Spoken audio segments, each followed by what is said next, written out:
What is going on, gamers? Aevatrex here, and today I've been hearing a lot of talk going on about Monster Hunt buses, how it all works, should you do it, etc. So I have some footage of one that I was in a bit ago, and I've been getting a lot of questions regarding it. Now, one thing that I must say right at the start is that a lot of people need to realize that a level 5 monster, you don't always use the same heroes that you would use for a level 2, level 3, sometimes even a level 4.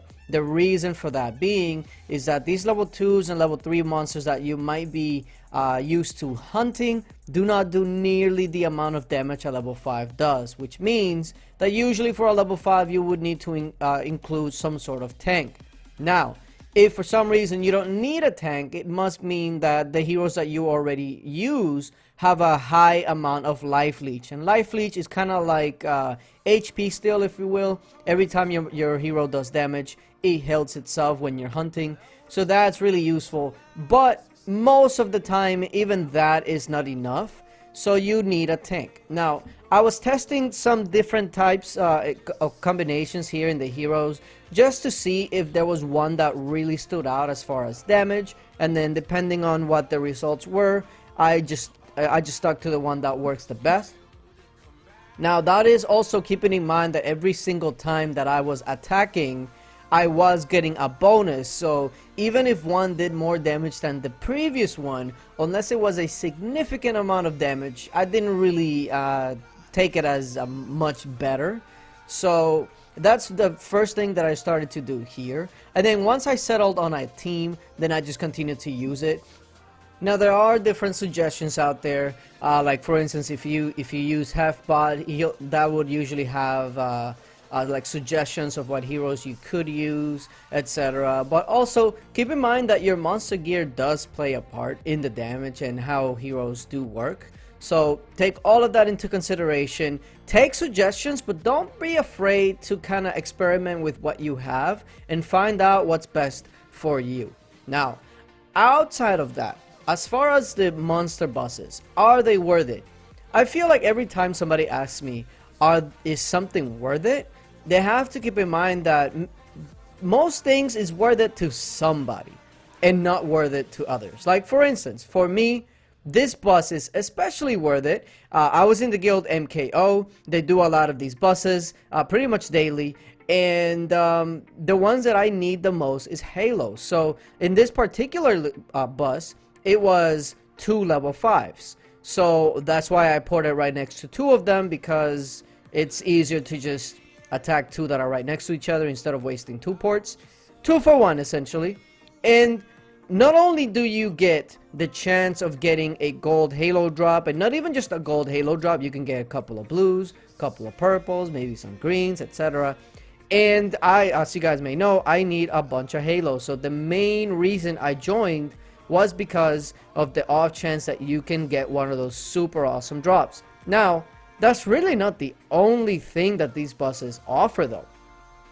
If you think about it, these bosses offer a bunch of shields, a bunch of gems, resources, guild coins, etc. that a lot of people use for various different things. And the one that I think kind of doesn't get a lot of play is the guild coins, because a lot of times if you join some of the bigger buses, the 5 level 5 ones or even more, you're gonna walk out with a lot of guild coins. And what are guild coins usually good for?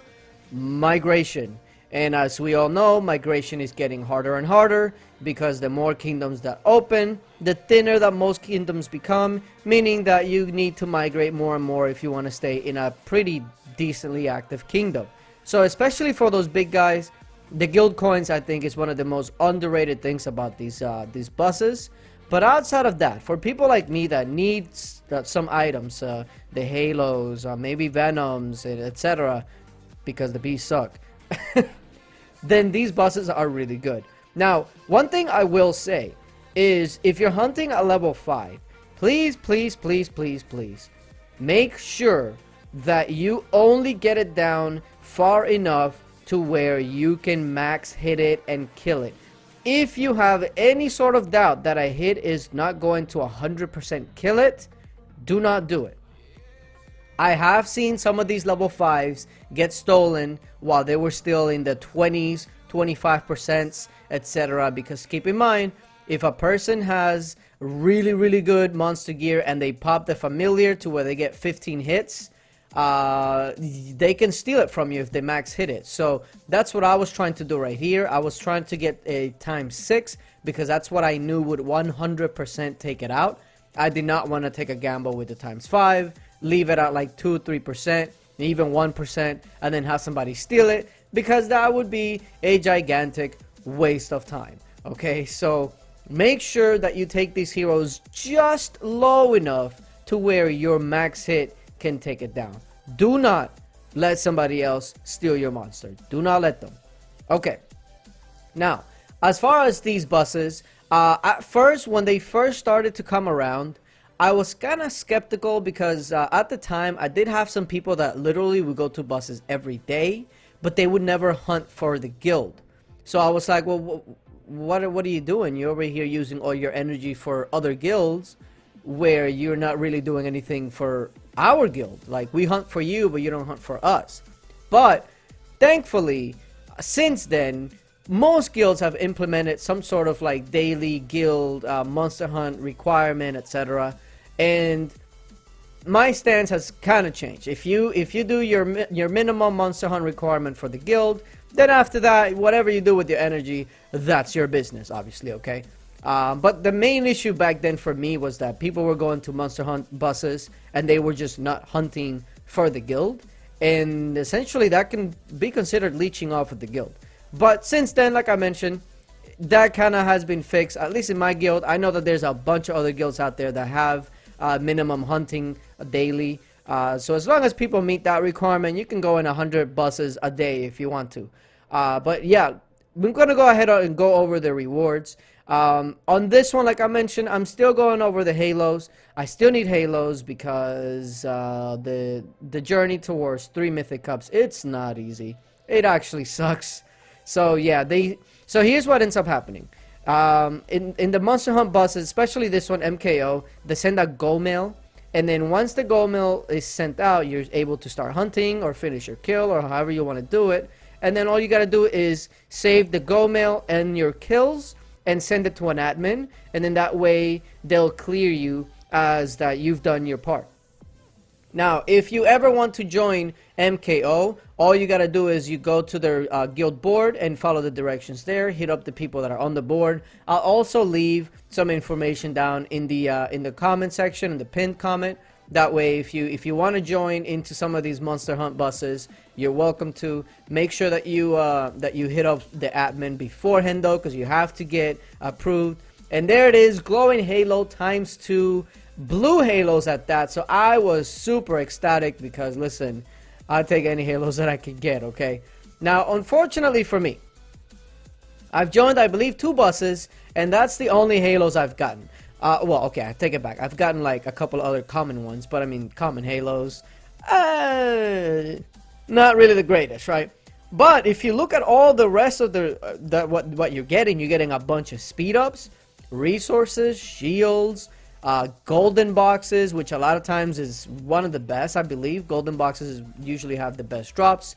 And once you start getting all of this and you start going into a lot of these buses, not only are you going to be replenishing your bags, but you're going to have a good chance of getting some halo drops. Now, I actually did have a couple of legendary drops, but they just were not the halos, so that was the only like pretty bad thing.